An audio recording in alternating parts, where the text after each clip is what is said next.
warahmatullahi wabarakatuh. Perkenalkan, nama saya Husnul Hatimah dengan NIM 2021A1J102, Program Studi Pendidikan Pancasila dan Kewarganegaraan Universitas Muhammadiyah Mataram. Di sini saya akan mempresentasikan hasil makalah saya, yaitu netralitas politik penyelenggara negara dalam hal hukum dan demokrasi. Poin yang pertama adalah pengertian politik hukum. Politik hukum mengandung dua sisi yang tidak terpisahkan, yakni yang pertama adalah politik hukum adalah sebagai arahan pembuatan hukum atau legal politik lembaga-lembaga negara dalam pembuatan hukum. Dan yang kedua yaitu sebagai alat untuk menilai dan mengkritisi apakah sebuah hukum itu sudah sesuai dengan legal politik tersebut dalam rangka mencapai tujuan negara. Dan menurut Muhadar, politik hukum itu adalah mencakup proses pembangunan dan pelaksanaan hukum yang dapat menunjukkan peranan, sifat, dan ke arah mana hukum itu akan dibangun dan ditegakkan. Poin yang kedua adalah tujuan negara. Dalam konteks politik hukum jelas bahwa hukum adalah alat yang bekerja dalam sistem hukum tertentu untuk mencapai suatu tujuan negara atau cita-cita masyarakat Indonesia. Tujuan negara kita bangsa Indonesia adalah untuk membentuk masyarakat adil dan makmur berdasarkan Pancasila. Secara definitif, tujuan negara itu tertuang dalam alinea keempat pembukaan Undang-Undang Dasar 1945 yang meliputi yang pertama yaitu melindungi segenap bangsa dan seluruh tumpah darah Indonesia, dan yang kedua yaitu memajukan kesejahteraan umum, dan yang ketiga yaitu mencerdaskan kehidupan bangsa, yang keempat melaksanakan ketertiban dunia berdasarkan kemerdekaan, perdamaian abadi, dan keadilan sosial. Poin yang ketiga adalah prinsip cita hukum. Selain berpijak pada 5 dasar Pancasila, juga harus berfungsi dan selalu berpijak pada 4 prinsip cita hukum atau res cit, yakni 1. Melindungi semua unsur bangsa demi keutuhan atau integrasi, dan yang kedua yaitu mewujudkan sosial dalam bidang ekonomi dan kemasyarakatan, dan yang ketiga yaitu mewujudkan kedaulatan rakyat atau demokrasi dan negara hukum non-nomokrasi, dan yang keempat yaitu menciptakan toleransi atas dasar kemanusiaan dan berkeadaban dalam kehidupan beragama. 4 empiris cita hukum tersebut haruslah selalu menjadi asas umum yang memadu terwujudnya cita-cita dan tujuan negara. Sebab cita hukum adalah kerangka keyakinan atau belief framework yang bersifat normatif dan konstitutif. Poin yang keempat adalah sistem hukum nasional. Sistem adalah kesatuan yang terdiri dari bagian-bagian yang satu dengan yang lainnya saling bergantung untuk mencapai tujuan tertentu. Sedangkan hukum nasional adalah hukum atau peraturan perundang-undangan yang dibentuk dan dilaksanakan untuk mencapai tujuan dasar dan cita hukum suatu negara.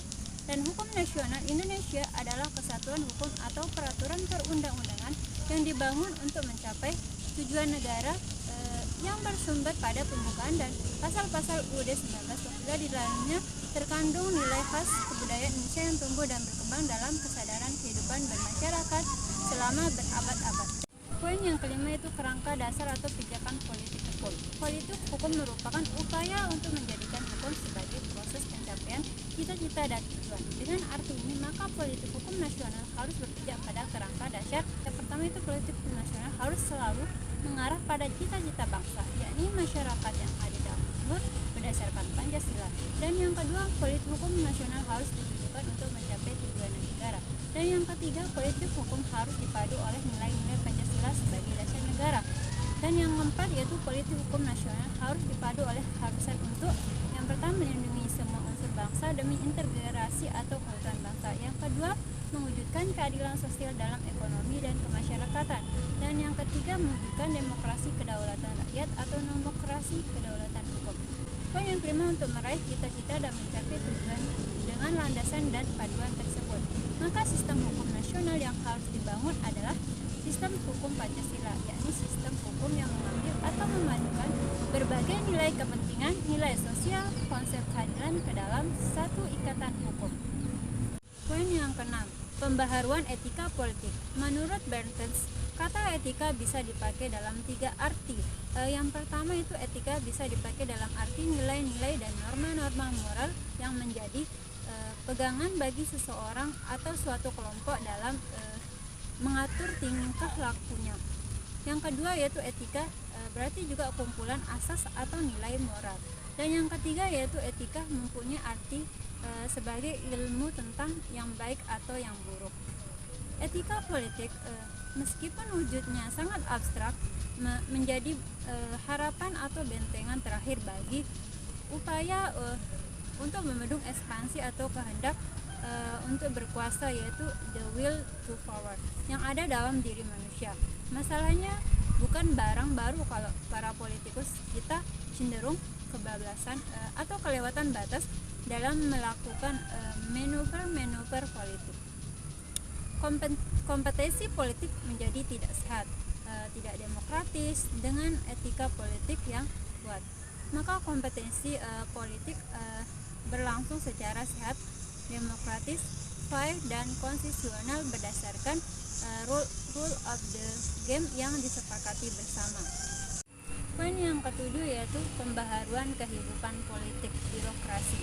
Di zaman Orde Baru, birokrasi merupakan salah satu pilar kekuatan. Hal ini terjadi karena tidak adanya aturan yang melarang secara tegas para birokrat yang berpolitik. Bagi birokrat yang ingin menjadi anggota atau pengurus parpol atau Golkar, cukup memberitahu kapan atau minta izin kepada pejabat yang berwenang.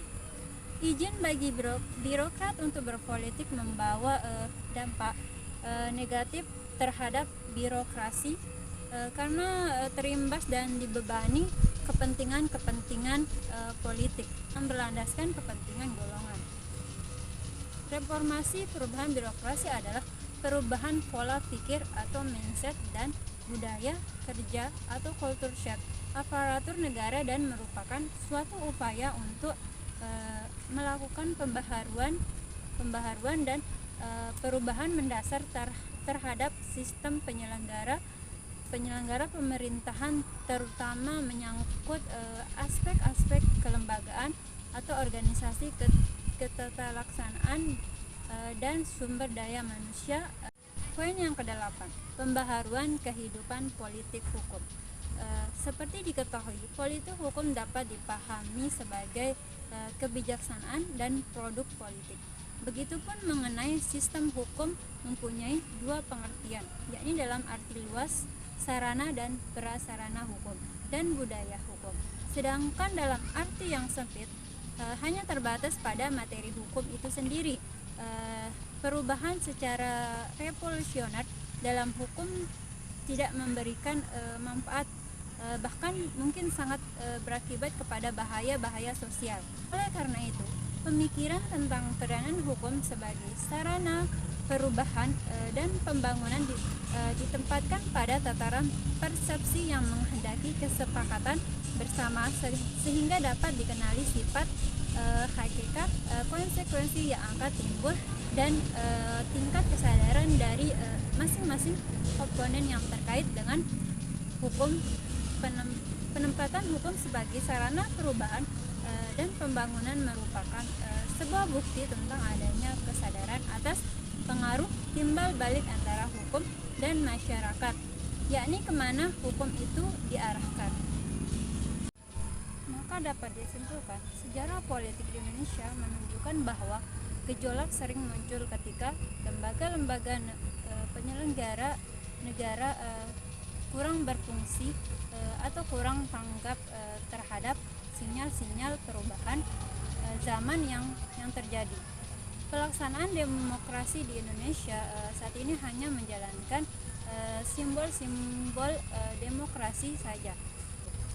Netralitas hukum, moral, dan wujud demokrasi satu hal tidak bisa dipisahkan bagi penyelenggara negara, yang tentunya juga merupakan satu bagian dari sistem terbangunnya paradigma hukum yang harmonis dalam mendukung pemerintahan yang good governance atau kemampuan pemerintahan dalam menjalankan pelayanan dan fungsi negara yang baik.